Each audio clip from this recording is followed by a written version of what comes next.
right, guys. The Vancouver Canucks have been eliminated from the playoffs. You know what this means? Hey, I know what this means. This means that now we can actually get back to making normal, standardized, daily, semi-daily, maybe once every 2 or 3 days, depends on the context, commentary videos about this team. We can start making normal videos again, because there isn't going to be a Canucks game every other day or every day to disrupt the flow and actually get in the way of actually talking about rumors, news, updates, all that stuff. I mean, we talked about the Demko entering the playoffs because Markstrom was out update. That was technically an update, but we're talking about different updates that don't actually reflect on the team on the ice, but instead reflect on the team in other ways. This first video marks the first time in a long time that I've actually had the free-flowing ideas of Vancouver Canucks commentary topics come into my head that isn't just impromptu me talking about the team in the moment and how they've been really good or really bad in the playoffs. This is a video talking about the JT Miller trade because with the Canucks elimination last night, we finally have the fully confirmed details as to the entire JT Miller trade.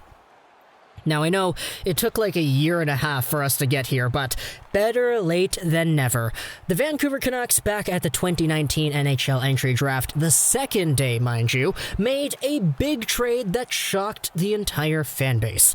They traded 3 assets. First, it was a goaltender, Marek Mazanec. Second, it was a third-round pick in the 2019 NHL Entry Draft. We'll get to the third asset a little bit later, but they traded these assets for JT Miller of the Tampa Bay Lightning, a former New York Rangers draft prospect who had established a reputation for himself of being a top 6 caliber forward. The problem is, when you're on Tampa Bay, everybody is a top 6 caliber forward, so JT Miller was sent over onto the third line. He played most of his time there, and as a guy who was making $5.25 million a season for the next 4 years, there was indeed somewhat of an insecurity as to whether or not he could actually be useful.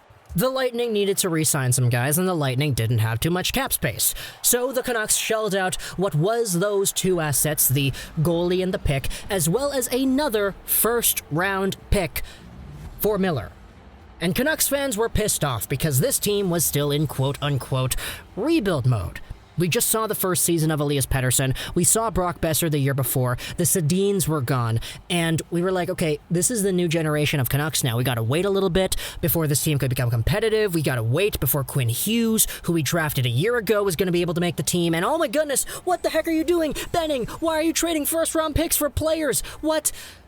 Now, I said at the very beginning, you can go to the video we made about this trade when the trade was made. I was a fan of it because I said, darn, this guy is a legit NHL player. The Canucks paid a first pretty much for him. Marek Mazanec was a goalie that we only really acquired because we didn't really want that Michael DiPietro situation with San Jose happening again. The third-round pick of the draft turned into Hugo Alnefelt, who actually is a really good goaltender prospect for the Lightning, but I digress, it's a third-round pick, and the first-round pick to me was more of just the big piece of the trade. First for Miller, pretty much how it goes in most people's minds, and I saw this as a win because JT Miller was going to be good. But a lot of Canucks fans were kind of confused because, okay, it's a 2021-2020 first-round pick. The condition is that if the Canucks make the playoffs, it will be their 2020 pick that goes over to Tampa, which is actually now going to be New Jersey because Tampa traded that pick to the Devils in the Blake Coleman trade. But if the Vancouver Canucks missed the 2020 playoffs, their first-round pick in 2021 would automatically go to the team, regardless of what happens. Well, the Vancouver Canucks made the playoffs in 2020, and they actually went kind of far. So we already know that it's going to be Vancouver's 2020 first-round pick going to the Devils, and that pick has now been confirmed to being 20th overall. Why exactly is that? Well, let's go over to Tankathon and take a look at the actual standardized rankings of the draft. Taking a look at how this goes, the first 15 picks in the entire 2020 NHL Entry Draft involve all the teams that are not in the playoffs. This includes 2 groups. It's firstly the teams that did not make the return to play entirely, as well as the teams that lost in their play-in series. The Vancouver Canucks beat the Minnesota Wild in their play-in series, so they got a ticket to the actual Final 16, which in this case is, quote-unquote, the real playoffs. These draft picks start from 16th overall, and they're sorted by reverse points percentage in a certain kind of way. Pretty much, picks 16 to 27 include the teams that lose in the first 2 rounds of the playoffs. That's the best of 16, and it's the best of 8. The remaining teams after that, the ones who go to the conference finals, end up picking 28, 29, 30, and 31, depending on who wins in the conference finals, who loses, who wins the cup, and who loses in the cup. It's a really easy system to understand. The best team in the league, the cup winner, gets 31st. The second best team, the cup loser, in the finals goes to 30, and then the 2 losers in the West and the East go 28, 29, depending on their points percentage in the regular season. At least that's how it's looking to be here on Tankathon.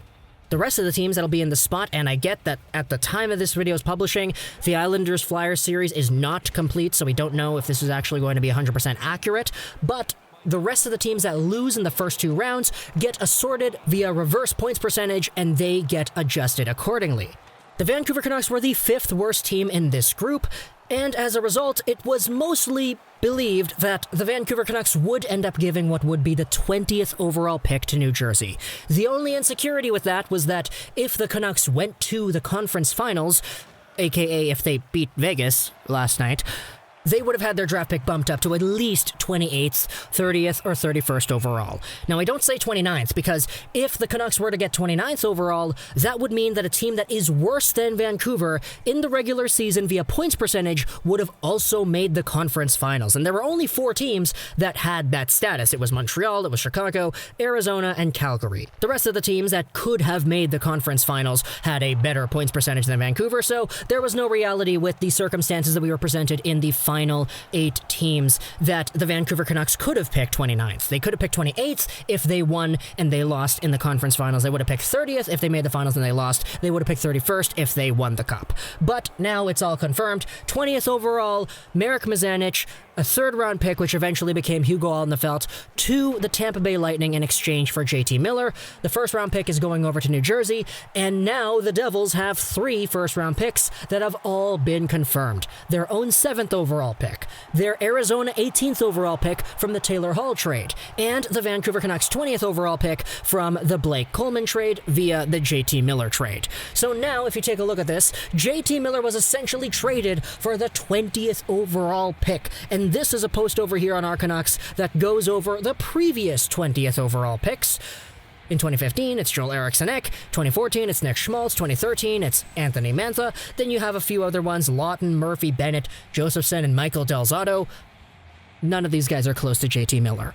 Now, I will say that is somewhat of a straw man because a 20th overall pick depends on who you actually take. For example, if we go to the 2017 NHL Entry Draft, at 20th overall, the St. Louis Blues chose Robert Thomas. But take a look at the guys who were available right after. You got Philip Cheadle.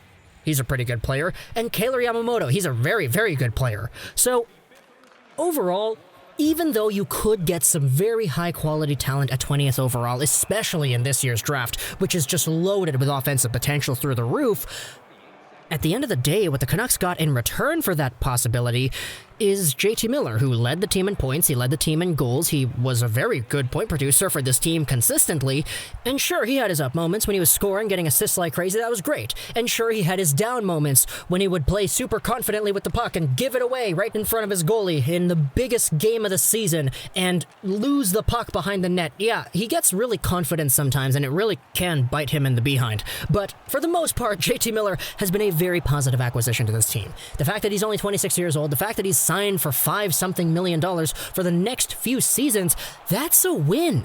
And if you had that 20th overall pick, you would be considered lucky, very lucky, to get a player who eventually became somebody like a JT Miller. So now that all of the trade details have finally been finalized, I think I can confidently say that the Vancouver Canucks did indeed get a beneficial return from this trade. People can question the philosophy at the time, and I agree, it was a big, big risk, because if you lose in 2020 and you don't make the playoffs, all of a sudden that 2021 first-round pick goes over unprotected, and if you suck next year, which is unlikely, but it's possible, we saw that with San Jose, you eventually get a lottery pick or whatever, you don't have that first. And it's given to New Jersey or Tampa or whatever, and all of a sudden you have an Ottawa situation where they're drafting 3rd overall off of a pick that's not even theirs. So, good on Jim Benning. Good on Jim Benning. He took a risk. It paid off. We saw benefits from the Vancouver Canucks on ice performance, and the pick that ended up getting sent over is a pick that, frankly, it's a good return. I think if the Vancouver Canucks collective fan base knew that what JT Miller would have been traded for would eventually be a 20th overall pick, I think a lot of people would have calmed down, especially just because of how good it would have been established the Canucks would have been had it been established, okay, that pick is going to be 20th overall, because that means that the Canucks would have made the playoffs and they would have done some form of damage at least it would have been implied, because they wouldn't have been the worst team in there. I mean, I guess they could have completely tanked it, but that's besides the point. So the bottom line here is the Vancouver Canucks trade has already been established, and now I think it's the ultimate time to just admire JT Miller's body of work as a Vancouver Canuck. We have this for a few more years, and this kind of player getting taken at 20th overall would have been considered a steal. So the fact that he literally was traded for 20th overall, and I guess Hugo Alnefelt, who is pretty good, I think it's a win. Don't you? If you disagree, tell me in the comments below why. I hope you enjoyed this video. Show us 99, and bye.